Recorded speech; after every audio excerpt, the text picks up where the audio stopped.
आप सभी भक्तों को राधे राधे। तो आज हम सभी भक्तों के लिए इस वीडियो के माध्यम से, इस चैनल के माध्यम से नवरात्रों में कन्या पूजन किस प्रकार करना है। जैसे कुछ लोग अष्टमी की कढ़ाई करते हैं, कोई नवमी की कढ़ाई करते हैं, तो उसमें किस तरह कन्याओं का पूजन करना है जिससे हमारे पूरे नवरात्रों का फल हमें प्राप्त हो।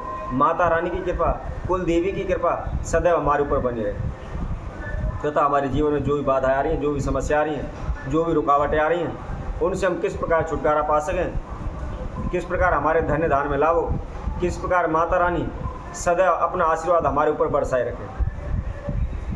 इसी से संबंधित एक महापाय संपूर्ण विधि, संपूर्ण जानकारी, कन्या पूजन विधि आदि जानकारी इस वीडियो के माध्यम से, इस चैनल के माध्यम से आज हम सभी के समक्ष रख रहे हैं।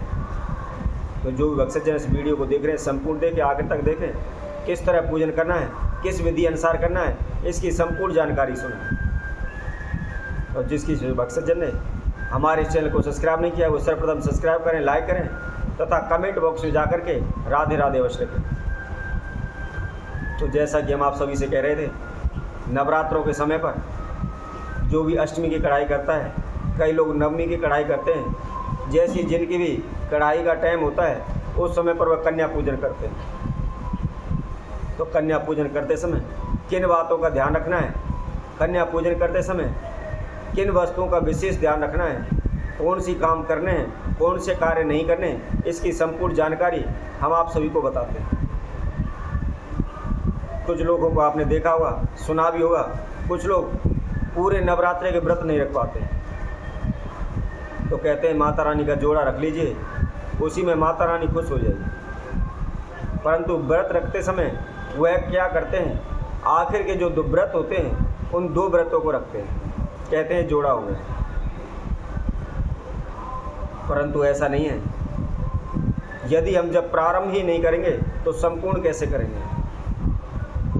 यदि किसी का प्रारंभ होगा तभी तो उसका समापन हो सकता है। तो इसलिए आखिर के व्रत न रखते हुए नवरात्रों के समय पर प्रथम नवरात्रि, पहले नवरात्रि का व्रत करें। उसके साथ साथ यदि आपकी नवमी की कढ़ाई है तो अष्टमी का व्रत रखें, यदि अष्टमी की कढ़ाई है तो सप्तमी का व्रत रखें। इसलिए एक शुरू का, एक आखिर का व्रत रखें जिससे हमारे संपूर्ण व्रत माने जाते हैं। तो वैसे तो हो सकता है पूरे के पूरे 9 के 9 नवरात्रे रखें तो सर्वोत्तम है। इसके साथ साथ एक जानकारी और आप सभी को बता देता हूँ। सभी लोग तकरीबन नवरात्रों के दिनों में अखंड ज्योत माता दुर्गा की लगाते हैं, परंतु कुछ लोग क्या करते हैं, अष्टमी को कढ़ाई करने के बाद उस ज्योत का विसर्जन कर देते हैं।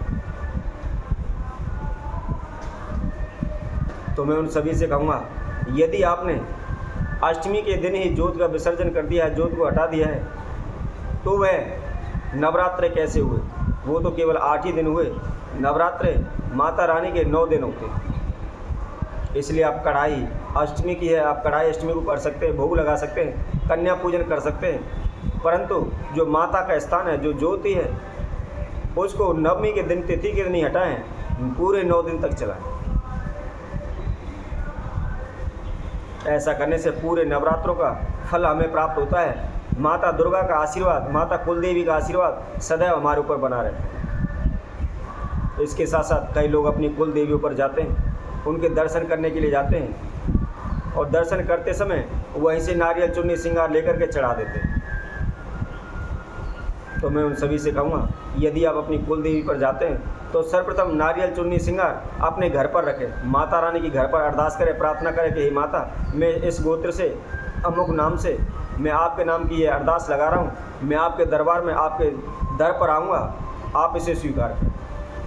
इस तरह की प्रार्थना करने के बाद नारियल चुन्नी श्रृंगार जो भी माता रानी को आप भेंट करना चाहते हो, चढ़ाना चाहते हो, सर्वप्रथम अपने घर में रखें और घर में रखे हुए सामान को ही लेकर माता रानी के दरबार में जाएं।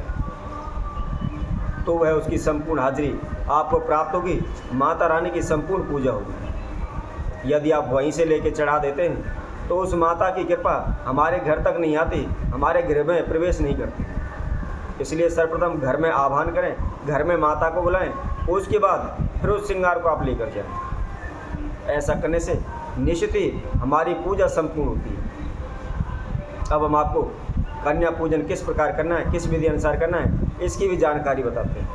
यदि आपकी अष्टमी की कड़ाही है तो सर्वप्रथम नहा धो करके स्वच्छ वस्त्र पहनें, रसोई को भी अच्छी तरह से साफ करें, गंगा जल के छींटे लगाएं तथा जिस बर्तनों में भी आप माता रानी का भोजन बना रहे हैं उनको भी अच्छी तरह से सुबह अच्छी तरह से धोएं। कई बार क्या होता है, हम रात्रि के समय उन बर्तनों को धो के रख देते हैं और सुबह उनमें ही भोजन बना देते हैं। ऐसा नहीं करना है। रात के समय में अनेकों प्रकार के कीड़े मकोड़े घूमते रहते हैं, हमारे भी हो सकता है झूठे कूटे हाथ, किसी प्रकार के हाथ उनसे लग सकते हैं। इसलिए सुबह भोजन बनाते समय दोबारा से उन्हें जल से धोएं और फिर खाना पकाएं। सर्वप्रथम माता रानी का पूजन करें, कलश का पूजन करें, माता रानी का भोग लगाएं, कलश का भोजन लगाएं।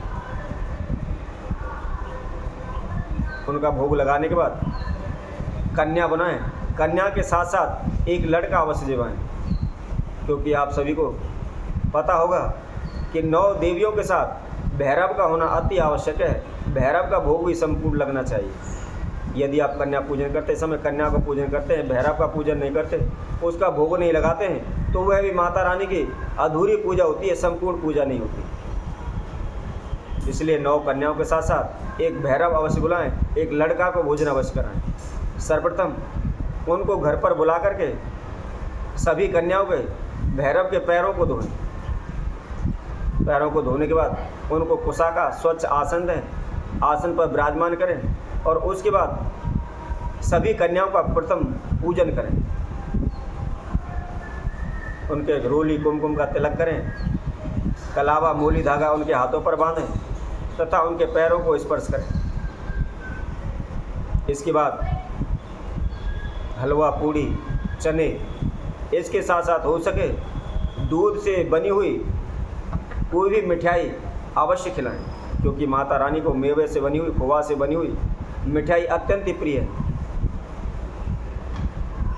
इसके साथ साथ जब भोजन संपूर्ण हो जाता है उसके बाद सभी कन्याओं के लिए माता रानी की चुन्नी, इसके साथ साथ श्रद्धा अनुसार जो भी समझा, जो भी सामग्री आप भेंट करना चाहते हैं उनको भेंट करें, दक्षिणा दें और उसके साथ साथ एक एक पान का बीड़ा माता रानी को अवश्य दें। यदि कोई भक्तजन कन्या को भोजन करने के बाद, कन्या को भोजन कराने के बाद माता रानी को पान का बीड़ा भेंट करता है तो निश्चित ही माता रानी की कृपा सदैव उन पर बनी रहती है, उनके घर में हमेशा खुशहाली बनी रहती है, धन धान में वृद्धि होती रहती है। क्या ना करें, जब कभी भी आप कन्याओं को भोजन कराने के लिए लाते हैं तो कभी भी उन कन्याओं को देखकर हंसे नहीं, उनका मजाक ना उड़ाएं। दूसरा, बगैर पैर धोए हुए कन्या के कभी भोजन ना करें। इसके साथ साथ तीसरा, कभी भी अपने घर के अंदर दक्षिण दिशा की ओर कन्याओं को बिठाकर भोजन ना कराएं। हमेशा ध्यान रखें, ईशान कोण में, पूर्व दिशा में आप उनको बिठा करके भोजन कराएं। तो ऐसा करने से निश्चित ही माता रानी, कुल देवी दुर्गा माता की कृपा सदैव आपके ऊपर बनी रहेगी। तो इसी तरह हम आपसे भक्तों के लिए और अन्य वीडियो के माध्यम से आप सभी के समक्ष उपस्थित होंगे। तब तक के लिए सभी भक्तों को सुंदर ज्योतिष तरफ से सभी को राधे।